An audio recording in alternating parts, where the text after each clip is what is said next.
দুর্দিন হয়ে দাঁড়িয়েছে যে আমাদের এখন আমাদের স্টুডেন্টদেরকে ঢাকা বিশ্ববিদ্যালয়ের এই জায়গায় এসে যে একজন শিক্ষার্থী তাকে আত্মহত্যা করতে প্ররোচিত করা হয়েছে, এই এক ঘটনার জন্য তার সুস্থ বিচারের দাবিতে আমাদেরকে এই জায়গায় দাঁড়াতে হয়েছে।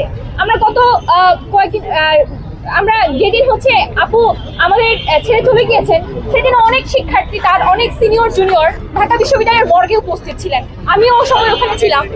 আমাদের আসলে এই শিক্ষার্থীদের জীবনটা শুধুমাত্র ঢাকা বিশ্ববিদ্যালয়ের না, আমরা দেখেছি দেশের বিভিন্ন শিক্ষা প্রতিষ্ঠানে শিক্ষক এবং শিক্ষার্থীদের যেরকম সম্পর্ক আসলে থাকার কথা, সে সম্পর্ক আমরা আসলে দেখতে পাই না।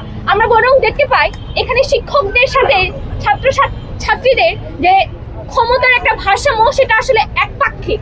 আমরা বেশিরভাগ সময় দেখতে পাই যেমন ঢাকা বিশ্ববিদ্যালয়ে আমাদের যে পরীক্ষার সিস্টেম, যেখানে 50% আমরা ফাইনাল পরীক্ষা দিই, কিন্তু বাকি 50% কিন্তু শিক্ষার্থীদের হাতে মার্কিং সিস্টেমটা থাকে।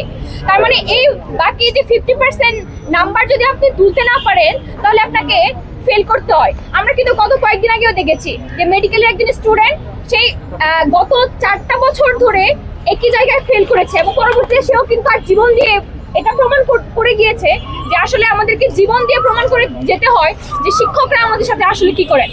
আমাদের এই ঢাকা বিশ্ববিদ্যালয়ে আমরা এমন শিক্ষকও পেয়েছি যারা শিক্ষার্থীদের দুর্দিনে পাশে থাকেন, শিক্ষার্থীদের সাথে থাকেন। 5ই আগস্টের সময় আমরা দেখেছি অনেক শিক্ষার্থীদের পাশে দাঁড়িয়ে অনেক টিচাররা শিক্ষকরা হচ্ছে ঢাল হিসেবে দাঁড়িয়েছেন। আমরা কিন্তু এরকম টিচারও আমরা পেয়েছি, কিন্তু দুঃখজনকভাবে এটাও সত্য যে ঢাকা বিশ্ববিদ্যালয়ের মতো জায়গায় এখন অনেক শিক্ষক আছে যারা আসলে শিক্ষার্থীদেরকে বিভিন্নভাবে তারা আসলে ব্যবহার করতে চান। আমরা এই যে দেখতে পেয়েছি যে আজকে যে মিমু আপু যে আমাদেরকে ছেড়ে চলে গেলেন, সবাই যেভাবে বোঝে সে কিন্তু মারা যাওয়ার পরেও দেখা গিয়েছে তাকে বিভিন্ন ধরনের কথাবার্তা কিন্তু বলা হচ্ছে, কিন্তু আমি খালি দেখি একটা স্টুডেন্ট তাকে আসলে জীবন দিয়ে প্রমাণ দিতে হলো যে আসলে এই ধরনের কার্যক্রমগুলো এখনো পর্যন্ত অব্যাহত আছে। যেখানে একজন শিক্ষক তার শিক্ষার্থীদেরকে পাশে থাকবে, তাদের বিপদে আপদে পাশে থাকবে, কিন্তু সেটা না করে সেটা হয়ে গেল এমন একটা অবস্থা যে তাকে জীবন দিতে হলো। এই ধরনের কার্যক্রম আমরা কিন্তু বেশিরভাগ সময় দেখতে পাচ্ছি এবং আমি বিশ্বাস করি ঢাকা বিশ্ববিদ্যালয়ে যতগুলো ডিপার্টমেন্ট আছে, এরকম এই ডিপার্টমেন্টে এরকম অনেক শিক্ষকরূপী মানুষ আছেন যারা আসলে যাদের এই কুকর্মগুলো এখনো পর্যন্ত প্রকাশিত হয়নি। আমার ধারণা এরকম কুকর্ম করা শিক্ষক এখনো পর্যন্ত আছেন, শুধুমাত্র আমরা জানি না দেখেই তাদের সাথে আমাদেরকে থাকতে হয়।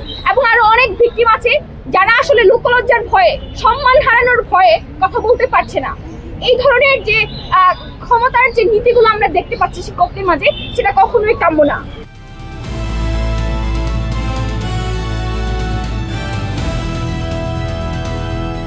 দিনাজপুর টিভি, মানুষের জীবনের কথা বলে।